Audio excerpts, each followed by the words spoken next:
All right, everybody. Thank you so much for being here. I appreciate you all for being on the More Real Estate Podcast. We are back with another guest, and I'm so honored to have this lovely, lovely lady here. She is going to help y'all. She is going to drop some gems. I already know because when we talked the first time, she dropped gems on me. And one of my previous guests is very, very acquainted with her. So he was like, Jay, you got to put her on the podcast. So with that being said, I'm going to introduce Dr. Sharon Barnes. There we go. Thank you very much. Thank you, Jason. I appreciate you. I'm Dr. Sharon Barnes. I am really involved in real estate. I'm in my second career in real estate, doing investing. I am a real estate professional, licensed with Caldwell Banker, and I'm working with several other companies in accessory dwelling units. And so I'm all about real estate these days. And in my prior career, I was an attorney. So that legal understanding, those contracts, negotiations, all that stuff is just a value added service I can give to my clients. I love it. So she got the double package, y'all. She got legal and she can tell you everything you want to know about your house. So let's see. Which one you want to start with, the legal or real estate? You get to pick, Miss Sharon. Well, really, it's all real estate. The legal is just the skills and the education that helps the clients, because when we go through a real estate transaction, and what people don't, really understand a lot, when you go through, you buying or selling a house, you go through, you see the house and you put in an offer. Well, if that offer is accepted, you're into a contract. Then during that process, there's all kind of disclosures and inspections and negotiations on price based on findings, and all that's legal. So it's like all these mini contracts along the way. And the ABCs of real estate says that everything regarding real estate must be in writing. So take away nothing else. Take away that, because we have people, especially in the investment realm, sometimes when you're trying to get started and you're doing a whole lot of talking to a lot of people and you think you have an understanding. If that's not written down involving real estate, you got a losing case. You can't go to court. You can't really get any remedy, because everything regarding real estate must be in writing. And those writings, if it's a meeting of the mind and it's documented and you sign it, it's really a contract. And so you're into the legal realm. And so understanding that and having someone who has 25 years in negotiating and helping people with complex problems and resolution, solving and finding, it's just a value added when you're going through a real estate transaction, whether it's just to buy a home, buy a second home, or to invest in it so you can start generating some wealth for your family. I understand. Now, would you imagine, at least in your experience, that more people come to you for the investing portion of their knowledge, or just to say, hey, I heard you're a really great realtor and I want you to sell or list my home? Oh, man, that's a hard question. Just straightforward. I want you to sell and list my home. I enjoy being a resource to my community. So a lot of questions, usually when things, arise. If say I've had people that they lose a family member, they lose a parent, and now, they have the family home and they start getting these notes about the house was paid off. They didn't know that the parents had a reverse mortgage. Now, things are changing. So they called to say, someone told me you're real estate, but you used to do law as well. So what's my options? I mean, they're trying to say that they're going to take my mother's house and all this. And so I get a lot of questions about circumstances that arise in people's life, and they just need to know their options. And, there's a specialty little where people specialize in like probate property. That's what I was actually about to ask you. Yeah. And that's kind of a niche, and it's kind of natural for me because I understand the legal process and what goes on, and from the attorney side as well. But then when you look at families, I mean, you wake up one morning and your life has changed because someone's gone. have a trust or a will, they let you in charge. All of a sudden, you have a job that you never interviewed for, you never wanted to have, and you've never done before. And then you got a $500,000 asset that not only you have interest in, but there's family members. Now you got to get a lawyer, and the lawyer telling you certain things, but then your family members think that it don't work that way, and you're in a situation. It's just really interesting. So having somebody that understands the process and can just break it down into common English and take away the legalese and walk the pace that you need to get the understanding. And I'm really happy. God's giving me that gift. Basically, I can walk with you and hold your hand and make sure you're making decisions and be able to really, if we need to go out and get a specialist, I know when, hey, this is beyond my expertise, but I can help you find the right one, and I can sit at the table and interpret for you if I have to, because there's all kind of legal specialties and things like that. So I'm not saying I know everything about everything, but we can get started and you can have somebody on your side to walk with you.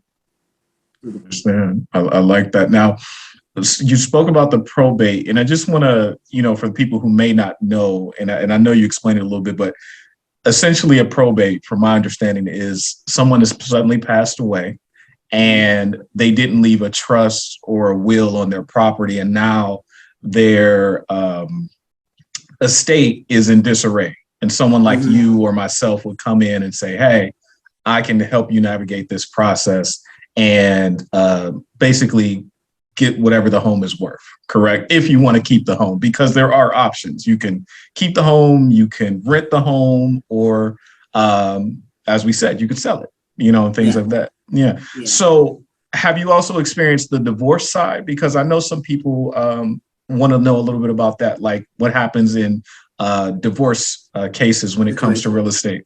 Right. Yeah, both sides. If I go back to that legal hat I'll put on, and I have this little saying that I put out there that I practice law, and I've done basically divorces, and I've also dealt with probate. And the only difference between a divorce and probate is that in a divorce situation, the principal parties are present and they get to talk to each other. And the principal is gone, and everybody is special and has special communications. And it's just like everybody's thinking that they're so special and that they understood what somebody wanted, and especially if they didn't write it down. But the difference between the probate and the divorce is that the principal person is missing. Okay. That's the main thing. Now, even if you have a trust, it helps avoid probate. But if there's interspousal, relative and family is not on the same page, then each child can go get their own attorney, and go to court. And so it can't avoid it, but only if it's really clear and people are willing to work together. It doesn't always happen. And I'll tell you that the two really intersect. I had one case where was a single lady in Realtor, and she passed away. And her parents were in Tennessee, 84 and 85 years old, and she had one surviving sibling. And she went into like a diabetic coma. All of a sudden, they flew out to take care of her, to be next to her bedside. And then with the HIPAA laws, a couple of days, they were telling them how her condition was. And then like the fourth day, they said, well, I'm sorry, we can't give you more information. And they said, what do you mean you can't give me information? And they said, well, we don't know that you're really her parents. You have no legal. Like, if I wasn't the parent of this 56-year-old woman, why would I be next to her bedside? Right. I mean, I'm not saying you're lying, but I'm saying legally, I can't tell you details because she doesn't have a directive on file and know that you're her parents. You need to go to court. Yeah.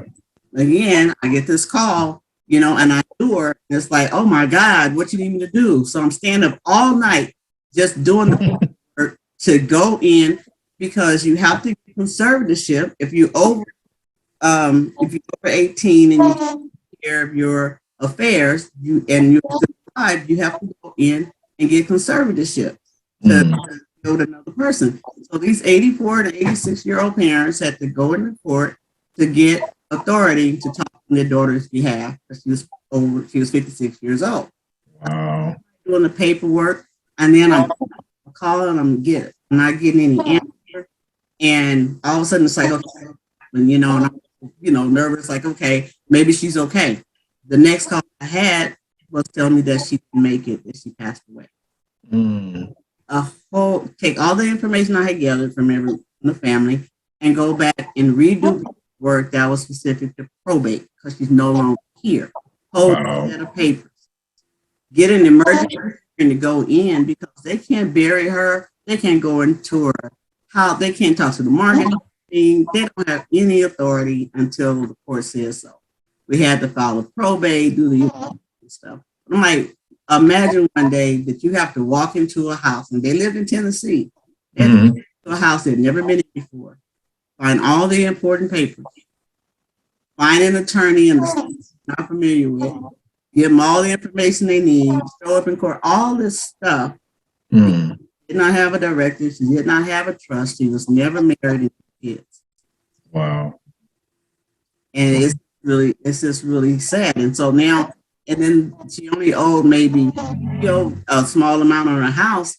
And the bank wanted the house because there was hundreds of thousands of dollars in the house. And it's like, oh, we need to get some money to fix it up. And, her beneficiaries, her siblings, her parents had something, especially they spent a lot of money to deal with their affairs.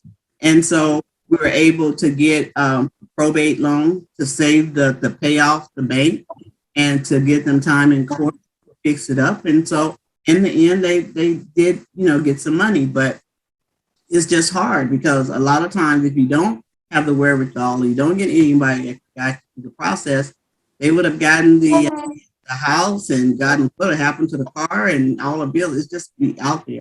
So you really need to have your affairs in order. And if you don't, it's a hardship on the family. So I think everybody needs to have a living trust. Yeah, I agree. Married, single, kids, no kids. No, I mean, because at a point when I was practicing law and kind of like what you taught in school, and it wasn't that prevalent in my community where I was growing up. Is that I don't have anything. What I for? Yeah. And so I mean, I didn't even really practice it, on a regular basis. And then, the latter end of my practice, and because my mother's, friends kept calling. They had issues and they needed help and they needed to get a trust, or the trust was too late for one spouse, but it was okay for another. I mean, I had one lady I had to go in the court with her. She's been married to us for 47 years. And she had a couple $100,000 worth of equity in her house. But they owned the house as joint tenants, husband and wife. And he wasn't deceased. He just had Parkinson's disease. Did not have the mental competence to get a signature notarized. He couldn't get a contract, sign the contract to refinance. And after 47 years of marriage, she had to go to court to get permission to handle her husband's affairs. Wow. And then the first thing they did when we got in court is they appointed an attorney for him. To make sure she wasn't taking advantage of him. Wow. Her house to see how well she was taking care of him. Wow. And it's just like 47 years. And then the attorney says, well, I went there and like he's taken care of, but he's probably going to end up in the facility in a couple of months. And so I really need a full financial forensic audit of the couple. And I need her to tell me what she's going to use the money for, because we probably half of that money, his property half, to pay for his care. Wow. He lost it. She say, wait, just a so-and-so minute. Put my husband anywhere. I didn't come in here for that. And it's like 47 years. If you want to stay up 24 hours and change diapers, do whatever you want to, that should be your right. Not to have somebody come in and then come in and put you on trial for how you taking care of your spouse and how you spending money on assets that you've attributed because they're between, being taking care of themselves and to send it back to the father, I just saw a lot of situations where basically there's this hell on earth, and that in between can be Yeah. devastating to a family, and especially because we think that community partners in California covers everything. I've been married to him for 30 years. I'm his wife. I mean, what they gonna do? Well, HIPAA said that. I mean, I don't know. Okay, you're pitching on the marriage license. You got to go to certain things. If you don't have your paperwork in order, you find out there's limitations, and then you have to go to third parties like the court and have them come in and help your personal affairs. And it's not pretty, and it's not cheap. Yeah. So I mean, you unpack so much there, and I want to ask from a realtor standpoint, if somebody was to go in and say, okay, I want to work probates or I want to work divorce, how would you suggest that they start? I mean, I would imagine you have to have a big emotional, empathetic type of approach to these people because some of them, again, are going through a very recent loss. Some of them have already lost the person. Some of them are still trying to figure out what to do with the property. So how would you walk somebody through that process who would say, hey, these are the people I want to advocate for. These are the people I want to serve in this industry of real estate. How would we start with that? Well, first of all, I think that you kind of hit it on the head. You need to be empathetic. And what I've heard from people that I work with, because when the death out and people start doing their marketing and then getting their probate leads, they start getting a lot of calls. And the number one complaint that I get from people who are in that situation is that these people are calling, talking about my house and do I want to sell, and they don't even say sorry for your loss. They don't think about what I'm going through.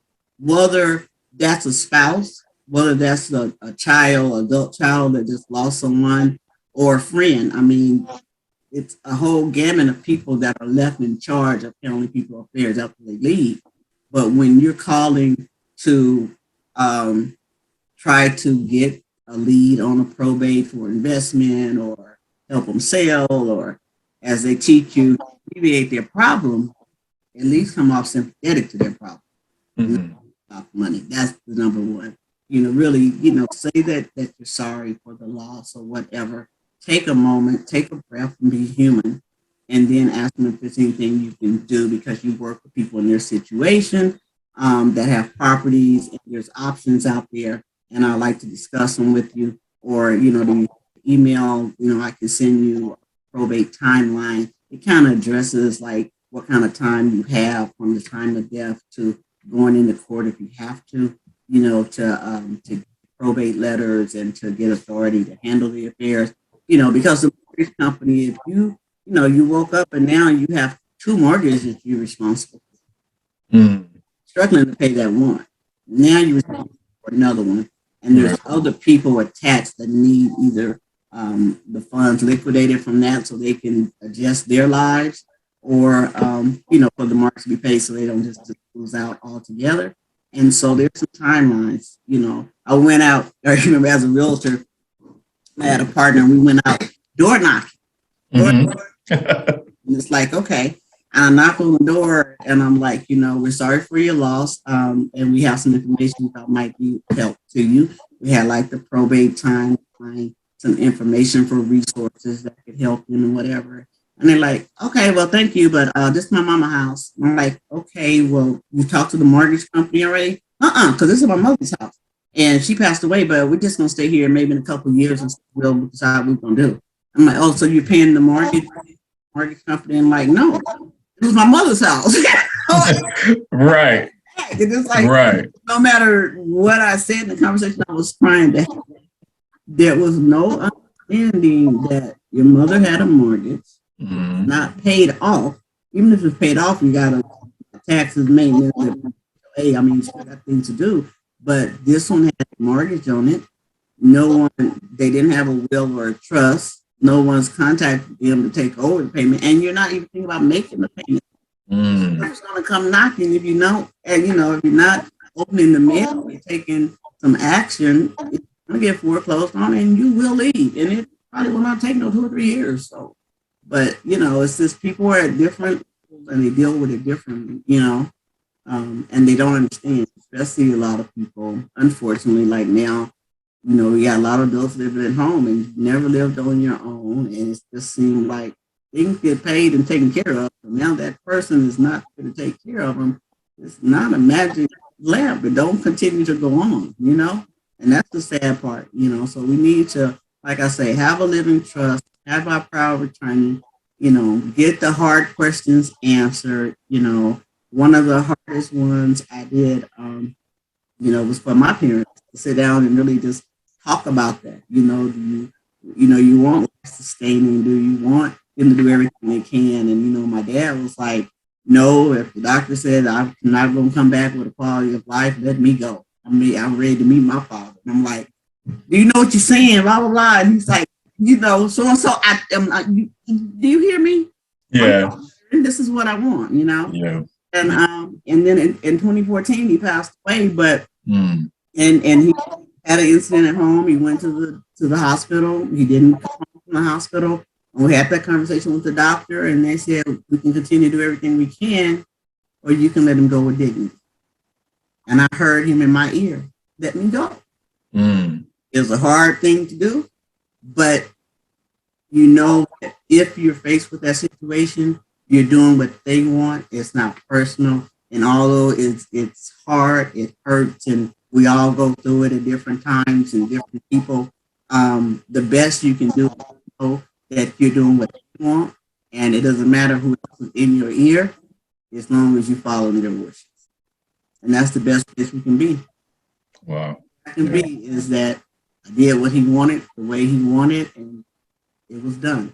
Yeah, that was that. It's hard, but you carry that not only when it's on you, gone through it, or either be empathize with it, is that you carry that to the next person, because that person needs that understanding, that compassion, and for you to slow up and put their needs first, not trying to get a quick flip and put something in your pocket.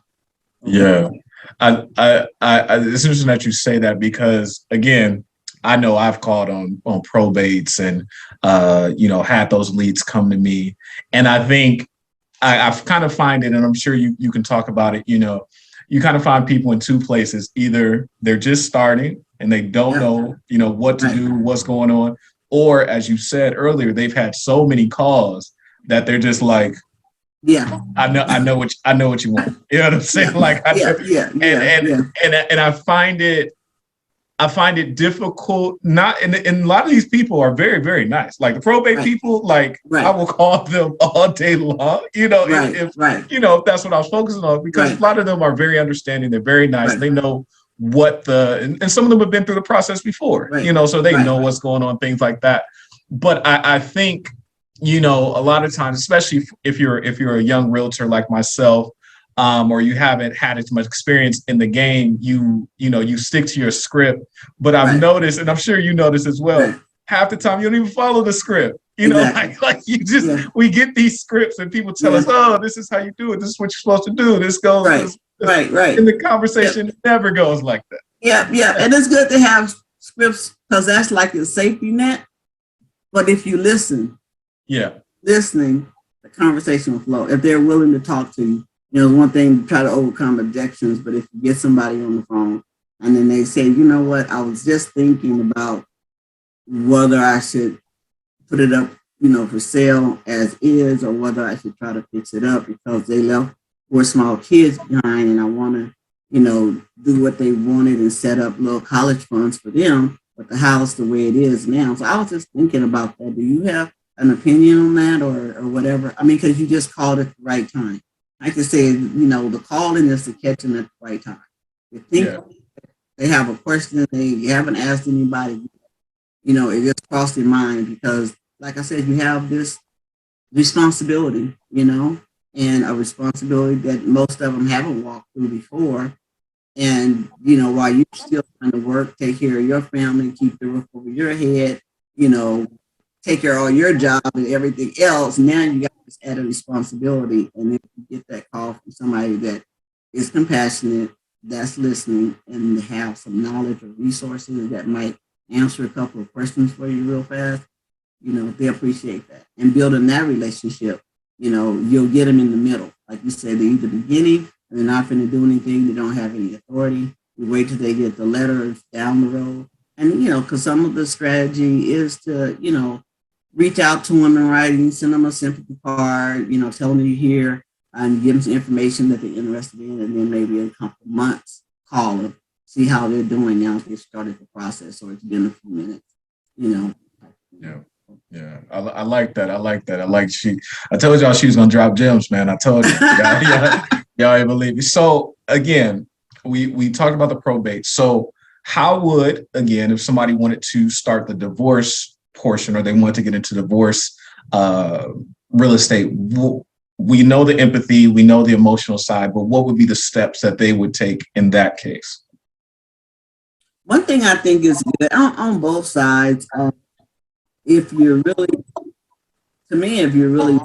looking to help those people, you go to who finds out who those people are really quick. So you let yourself be known to the divorce attorney, and you be a resource. Because when we go in for divorces, we have to allow time to do a comparative analysis report. We have to give the court information. The attorney needs information to do certain documentation, and they have to be professional and be objective. So, it's really the attorney there in the middle, because one or both of the attorneys are going to agree on what realtor or who is going to handle this. Okay. If you get a referral to somebody and maybe they've gone to a pastor, and they talk to their friends and they're going to, they're going to have to. And that's a good referral as well, to talk to them as well as the attorney, to be a resource. When I have been involved in property that is involved in the divorce, the three parties you really want to keep informed of everything is the couple on both sides and the attorney. And let me put it like this: don't be a squirrel. You do carry information from one to the other. You stand in the middle.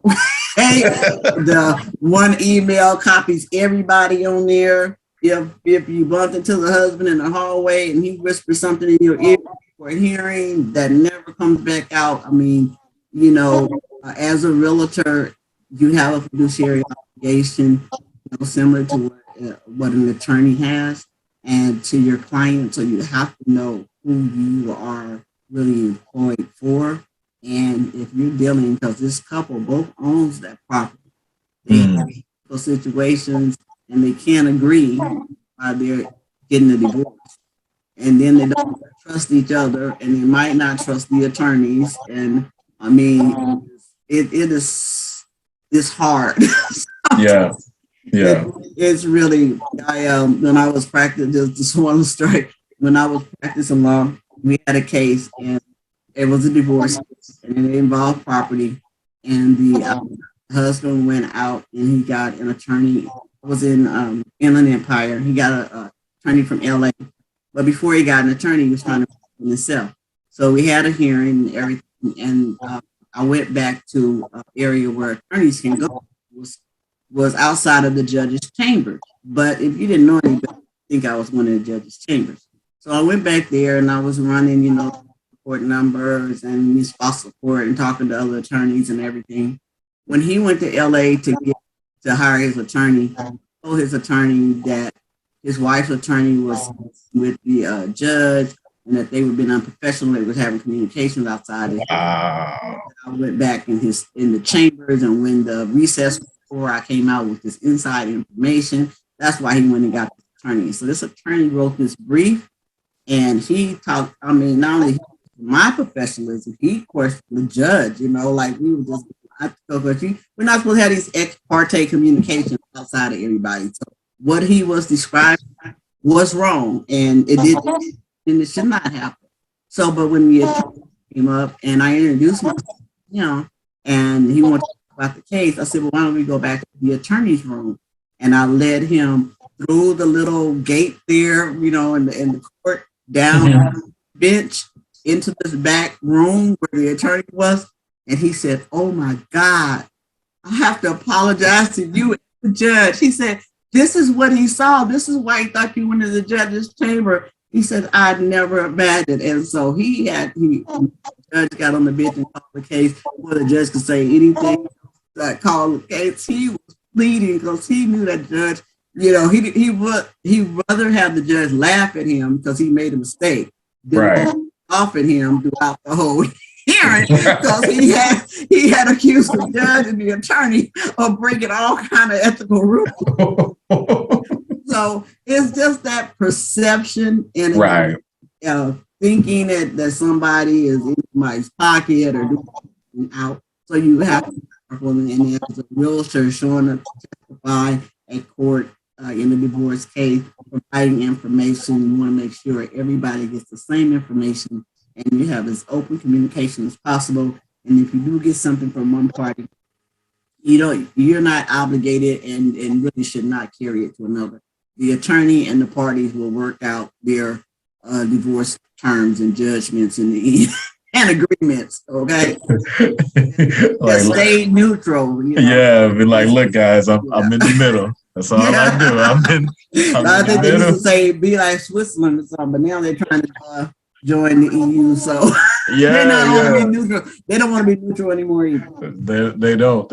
All right. So we gotta talk about the investment side. So tell us, what got you into that? Was it a previous client, or it was just something that you saw and was like, I can do this? Like, what really attracted you? Because again, that's another part of real estate that a lot of people are interested in. But again, for whatever reason, some people take the plunge, some people don't. So what really made that switch in your mind to say, okay, I want to do something in the investment realm?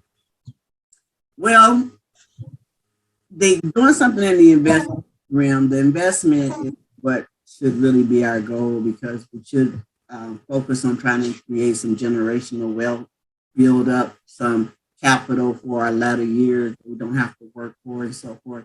And in my case, I had a partner that I met at one of the brokerages I work with in real estate, and we started working together. And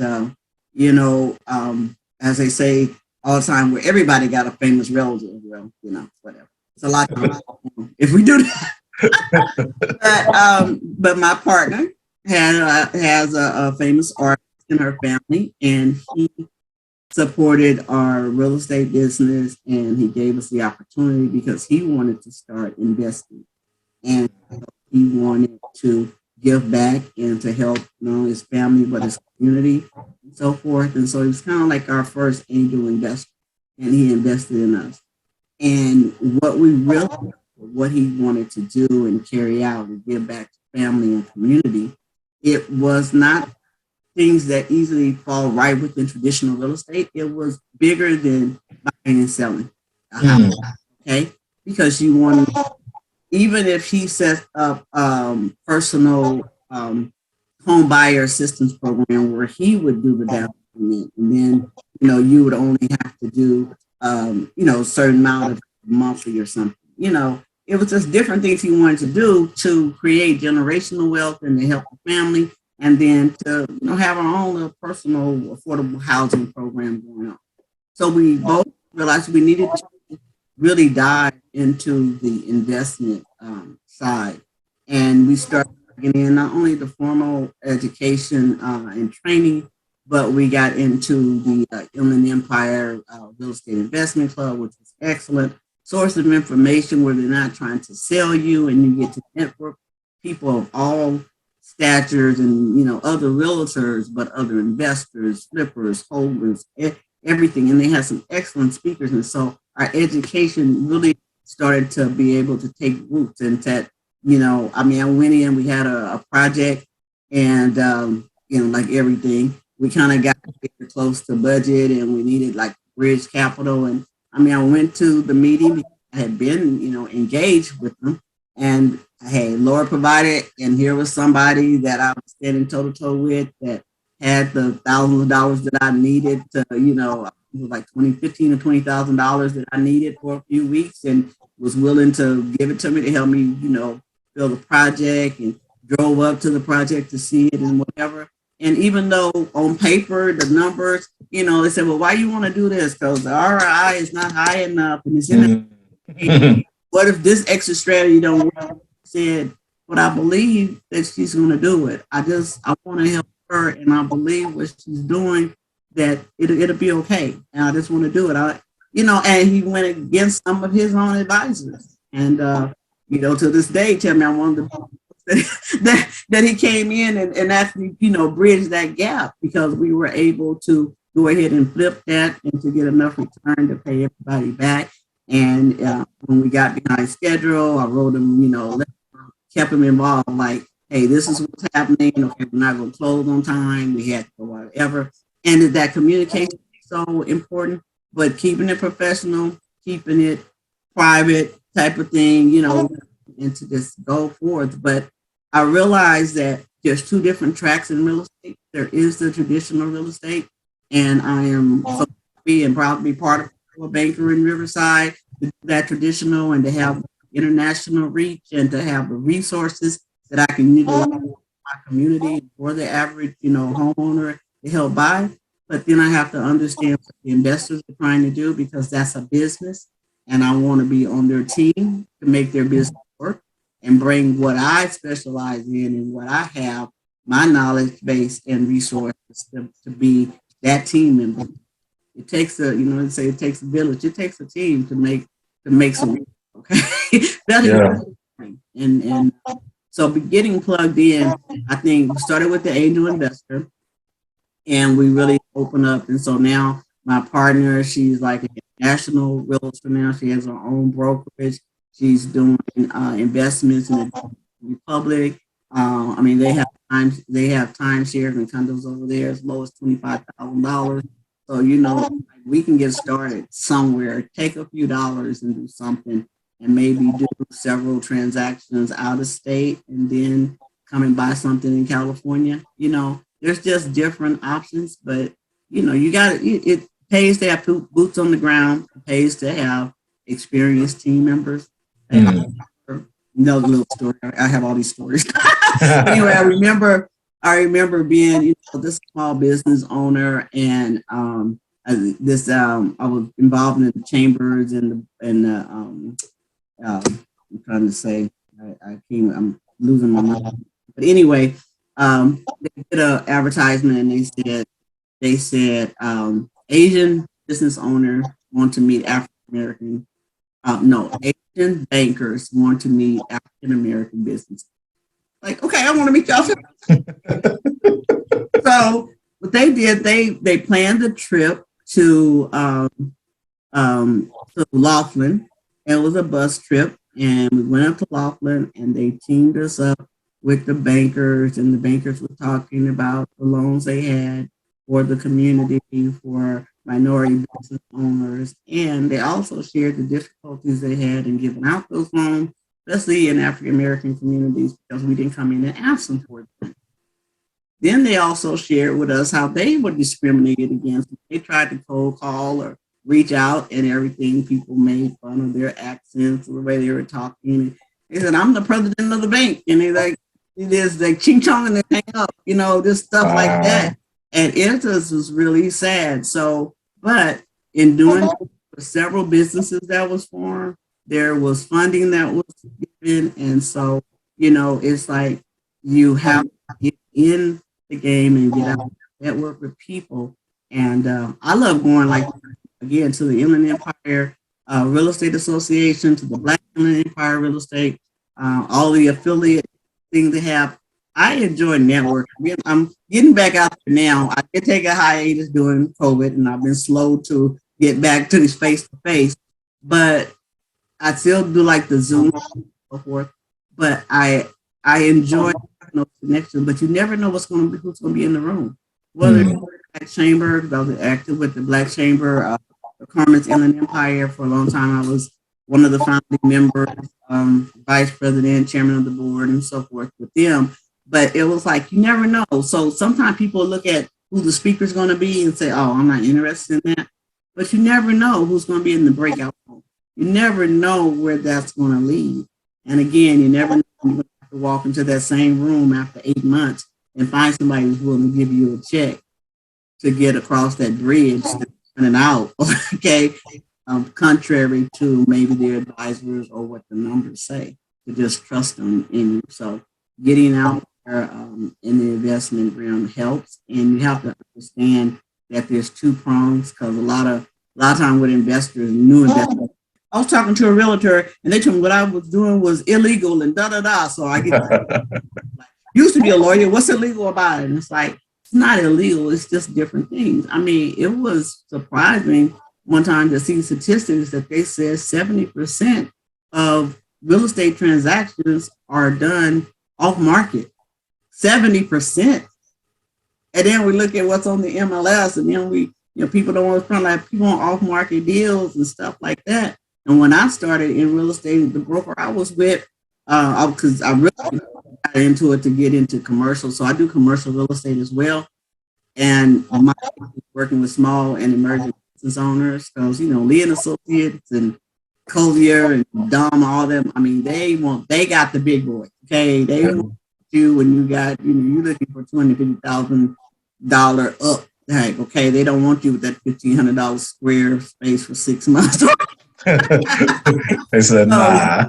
Small business. It's small business, and I kind of got into real estate too. My clients actually me get into real estate because when I was practicing law and I was doing business law, and it was like, oh, we had to get a location, and we had to do this and everything. So, we'll pay you next month. Like, okay, wait a minute, I can be a realtor and get some, get those commissions. Well, that was a value added service, but I did start in real estate commercial, and the what they call mom and pop small business, one of the small office. A lot of times it's hard for you to find those locations, and it's hard to find anybody who would want to work with you on those locations, unless you're in the business part, something like that, because they got multiples and so forth. But that's just kind of the niche that I started in. But yeah, so I do commercial as well. But there's just the different tracks of real estate. So in doing investment services or working with investors, you got to have a different hat on than the traditional. And then sometimes they overlap because you do the investment strategy to obtain the property, and then we leverage the real estate traditional strategy for you to put it on the market and get the highest dollar. I like it. I mean, that's interesting. And really briefly, if you could speak about, because I think a lot of times as realtors, even myself, when I thought about commercial, I thought about, apartment buildings, hospitals, these big Walmart type plazas, you know what I'm saying? Things of that nature. But I haven't really heard, and probably because, like you said, a lot of commercial people, they don't want to deal with the mom and pops. You only got 1,500 square feet. Like, you might as well go traditional. Like, what are you trying to do? Like, you don't have a business. You know what I mean? Like, you have a hobby. Yeah.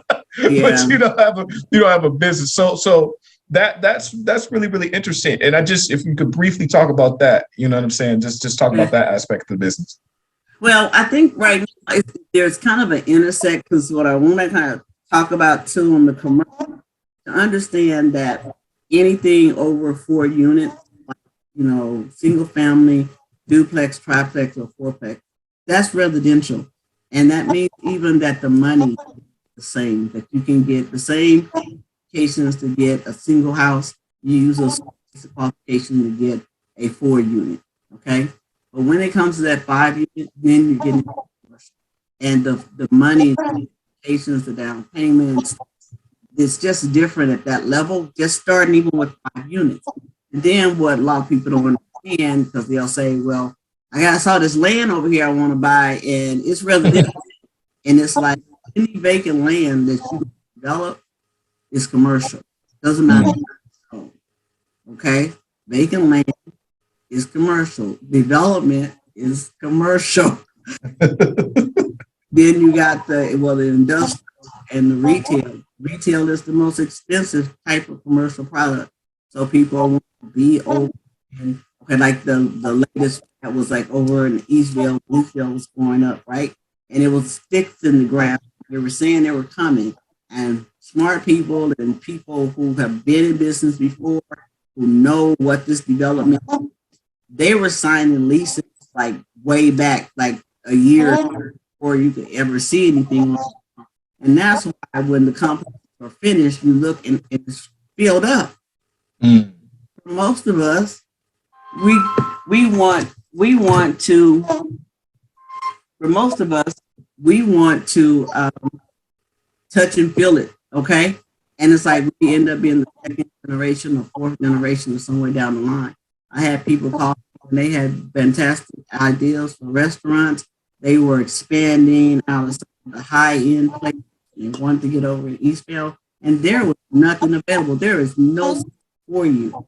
Okay, and then the commercial brokers, they're really being really strict on their criteria because they didn't want a mom and pop. This is your first time doing restaurants, which is one of the nice ones, the ones that go out of business and stuff. They're like, no, we don't do that. Oh, this is your third location. Maybe we'll talk to you. What's your revenue? They get all into the details of the cash flow. And then what people don't realize either, a lot of times when you get a loan, they come to you every quarter or once a year. They want to see the books. They want to see the numbers. They want to see if you're running that business or you can pay that bill or you not. It depends. It's not like you buy the house and as long as you make your monthly note, nobody's going to mess with you. Pay your taxes, make your monthly note, and you good. Okay, not till you miss stuff, you're going to start getting notices. In commercial, they're going to check periodically to make sure that you're running the business. You know, if it's big multi unit place or whatever, they want to make sure they check on the occupancy and stuff because that's their collateral.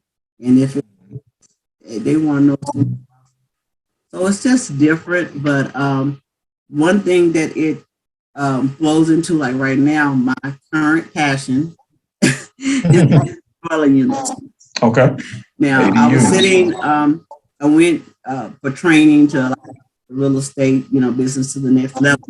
They want you to focus on one thing.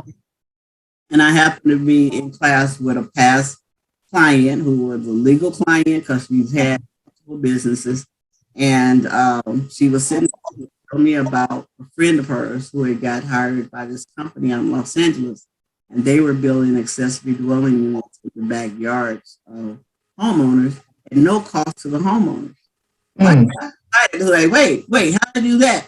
That's what I want to do, okay? Because my community needs. I need to know how to do that so I can go tell the masses. Exactly. We do that, okay? And so I started looking and investigating that. Really for the last 3-4 years, I've really been focusing on accessory dwelling unit. And I have a business called ADU, and that's a consulting type of project management company. Where I can educate and support the community how to build because they created the state law because they know we have a severe housing shortage, not just evident by homeless, but don't even know that they count adults living in home over the age of they started at 21, but now I know some of them go like 30, 35. If you live at home, they consider you homeless. Okay, so they're counting a whole lot of people. And then one term that I learned when I was practicing law too is the working poor. People working 2 or 3 jobs, they still don't have enough to get that down payment and to really afford houses in California, especially. But it is going up all across the country. And so they realized that after the last downturn, around 2008, that we stopped building things and the big boys are not going to be able to build us out of that the big developments, housing developments, and so forth. They're not going to be able to build us out of it. And so they created the law to allow average homeowners to put an additional dwelling unit on their property. And so now you can make almost any residential property a duplex or a triplex.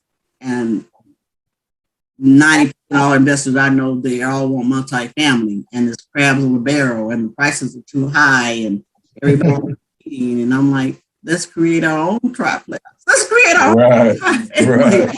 But we've never built anything. We don't understand the process, and sometimes you have a lot of specialties in there because you got contractors, you got architects, you got the lenders, you got special government programs, you got all this stuff coming at you, and you've never done it before, and no one in any of that specific discipline is going to take the time, as I said, with the probate, to hold your hand and to walk the pace you need to walk. And that's my niche that I can do. And so it's like we have some of the smallest houses in the Inland Empire with the biggest lots. We have them on sewer, we have them on septic. But we need to get ways to create housing that generates, not only reduces our homeless situation, make things affordable, but most of all, create some generational wealth for the average middle income person. And that's what we need to do. And it's doable. I work with a company by the name of ADU Resources, and there I'm more on the sales associate team or consulting with them to talk to homeowners that's ready to move forward, and to go out, and they have the ability to build the ADU. They want to know how much it costs. They want to know about the design. But this is a one-stop shop that will start from designing the architecture phase and do the construction as well. But once you get your drawings and your permits, you can come around to other contractors to make sure you're getting the best deal. But then you can also have a consultant such as myself to be on your team, that if something doesn't look right, or you don't understand the contract, or you're kind of confused because somebody said one thing, like they're doing something else, you can call me and we'll figure it out. Okay, I can just be on the team. And so I've also they have a special certification now with the National Association of Realtors. And so I am one of the first and only certified ADU specialists in the Inland Empire. Wow. No, they're not five. They're not that many across the country. They just started it. But yeah, they had the gentleman out of Oregon do a certification course and so forth. And so I got certified in that, which gives me the sanction from the National Real Estate Association to, again, be that consultant and be that resource, not only working directly with the homeowners, but working with realtors who have people interested in doing ADUs and that type of thing. So, wow. Well, congratulations, Dr. Thank Barnes. Congratulations. I definitely know some people who will be interested in that. So it's a small. I gotta introduce you to some people, because I know they're like, oh, I want to learn about ADUs, things like this. I'm available to do classes, to speak, to do whatever. I will be speaking at the Black Inland Empire meeting. Okay. And I'm going to be coming from the investor standpoint on the ADUs. Okay. Yeah, definitely. Well, I got one more question, and then we gonna call it a day. Right. And this question, I mean, again, I like to pose because we are in real estate, in the industry, we are in a very different space. So what keeps us going and what keeps our fire burning is very different from somebody who works a traditional 9 to 5. And no shade, no disrespect to them, but I like to ask people who are in our industry and in this place, what keeps you going? What keeps you motivated? And I know it sounded like you talked about it a little bit, but just want to give you the floor to tell people, this is why I do this. This is why, I am the way that I am. I am the way that I am because my mother,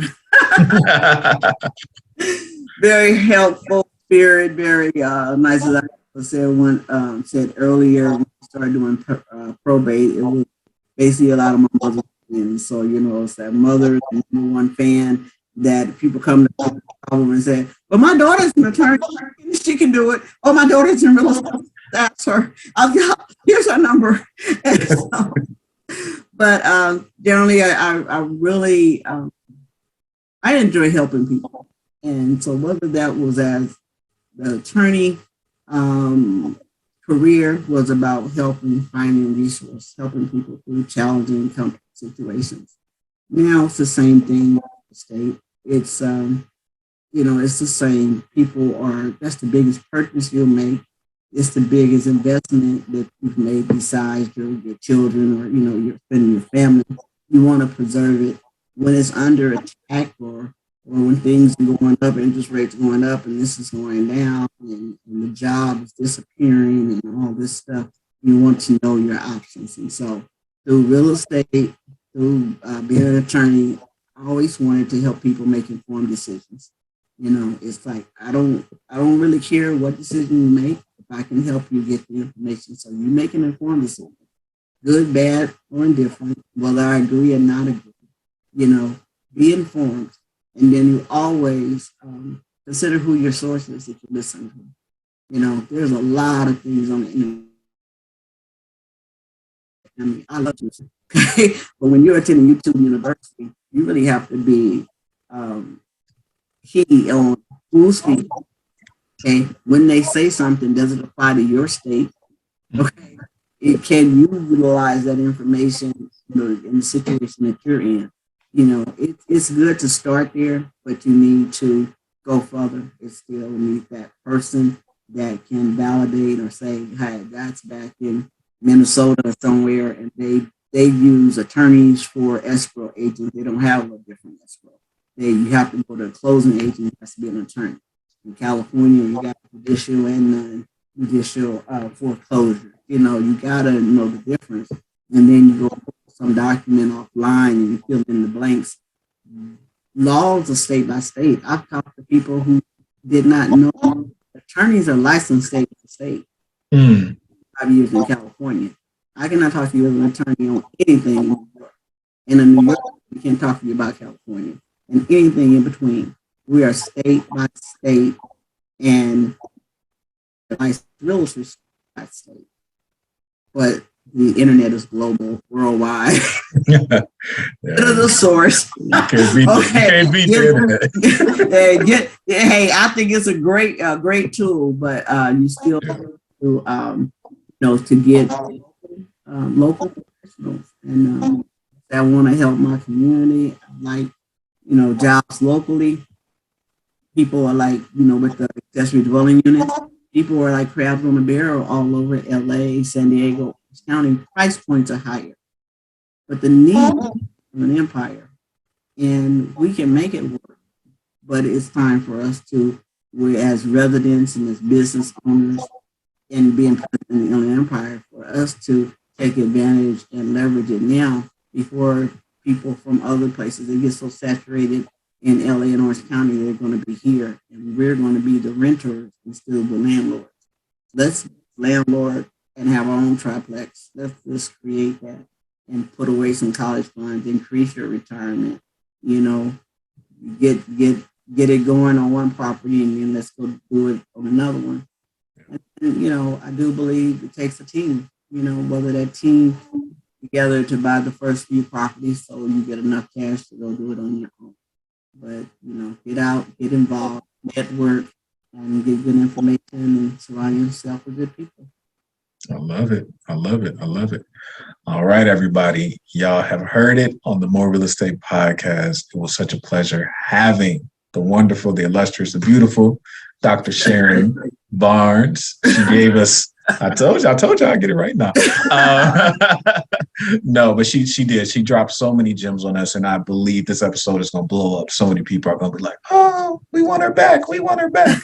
And of course, you know what I'm saying. We'll have you back on as a guest. And if there's anybody else that I would love to have them on. But with that, guys, we are signing off. I will see you later. Thank you so much for being here, and we'll catch you on the next one. Peace. Bye.